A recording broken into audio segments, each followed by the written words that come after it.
Welcome आयो video आयो हजुरहरू सन्चै हुनुहुन्छ होला हामी पनि सन्चै छौँ साथीहरू। आज महाशिवरात्रि हजुरहरूलाई पनि शिवरात्रिको महाशिवरात्रिको हजुरहरूलाई पनि धेरै धेरै शुभकामना छ। भगवान शिवले सधैँ बास गरून्।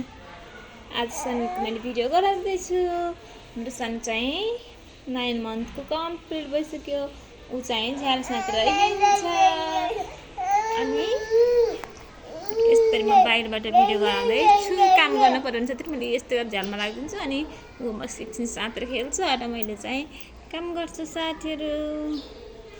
अनि एप्पल खाङ्गी क्या बेबी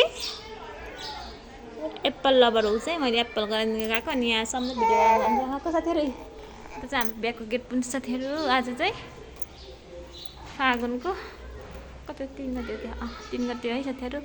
हाम्रो चाहिँ माघमा बिहा भएको अहिले चाहिँ फागुनको 3 गते। यस्तो छ त मैयाको हालचाल त यस्तो छ। पछि ठुलो भएर यो भिडियो हेरेर अनि तिमीमा के भन्न चाहन्छु सरी म यो एप्पल पाक्वा गरेर ल्याउँछु। एप्पल खाइदिएको साथीहरू। मैले एप्पल चाहिँ एउटा सिङ्गे पनि खाउँछु किनकि यो एप्पल कसरी खाउँछु भन्दाखेरि यसलाई छिलेर अनि हल्का बोइल गरेर मिक्सरमा ग्यारेर पारेर मैले जुसी बनाएर खुवाउँछु साथीहरू। हजुरहरूले कस्तो लाग्छ मिठो लाग्यो भने कमेन्ट गरिदिनु होला साथीहरू। यो भिडियो चाहिँ हाम्रो चाहिँ बाबुको बर्थडे पनि उसमै पर्छ क्या साथीहरू किनभने माको 21 गते अनि यहाँ बर्थडेको बेलुन पनि छ साथीहरू। अझै भ्याइ होइन कति छ 500को बेलुन सकाउनु पर्छ साथीहरू। यस्तो चाहिँ यतापट्टि यस्तो हो आओ।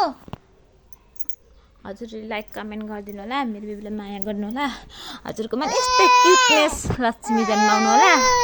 यसो हाम्रो यस्तै लक्ष्मी यस्तै आएको फेरि जन्माउनु सबैले।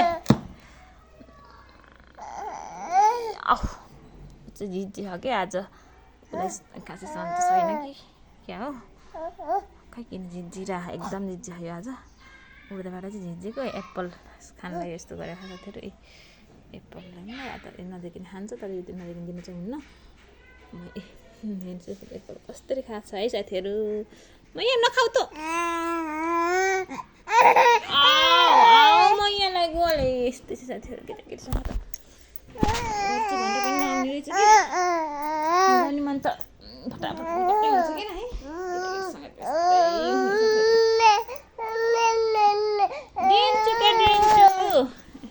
खाने त धो छैन सफा गरे छैन यो